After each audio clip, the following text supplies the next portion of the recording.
Unforgettable stories out of Western Jamaica from the scrapbooks of Adrian Freighter. If one should look back at Jamaica's successful campaign in qualifying for the 1998 FIFA World Cup in France, the Western Jamaica players whose names would readily come to mind would be skipper goalkeeper Warren Bertha Barrett, star defender Duran Tati Brown, firebrand midfielder defender Steve Shorty Malcolm, flamboyant goalkeeper Aaron Wildboy Lawrence, and the midfield maestro Theodore Tapper Whitmore. However, what many people might not know is that while he was not there when Jamaica finally qualified for France, it was iconic striker Paul Tegat Davis who literally kept Jamaica's campaign on track when he scored the nation's lone goal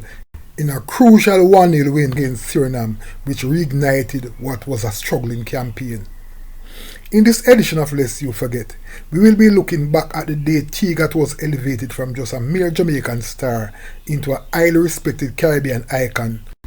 after his historics in guiding Jamaica to its first Shell Caribbean Cup title in 1991, in a tournament that was a real start of the Road to France campaign. The climb to stardom by the Montego Bay-born Tegat was thrown into motion in the early 1980s when he was drafted into the Clarendon College DeCosta Cup team, where as an instinctive forward he proved deadly before the goal. In fact,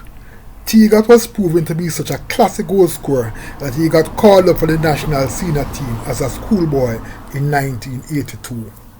While the politics of national football prevented Tegat from walking straight into the nation's starting 11 and saw him only getting his break the following year, he really announced himself as the nation's best striker in the 1986-87 season as he emerged as a goal-scoring machine for Seaver United, which became the first royal team to win the coveted Craveney Premier League title.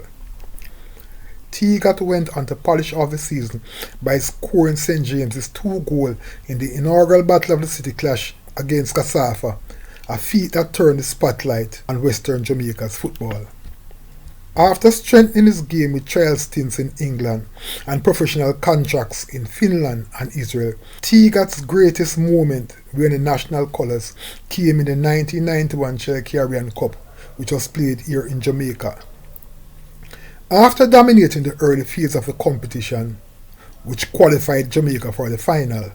Tegat and Jamaica came face to face with defending and many times champion Trinidad and Tobago. With established stars such as Dwight York, who subsequently became a star at Manchester United, Russell Latopi, who made his mark across Europe, and striker Leonson Lewis, who made his mark in Portugal, the TNT team was expected to dominate. However, at the end of the game, the only real star in the national stadium was Tegat,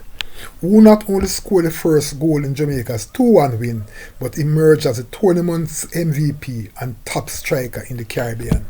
While Tegat has always given his all for Jamaica, Jamaica has not always been good to him.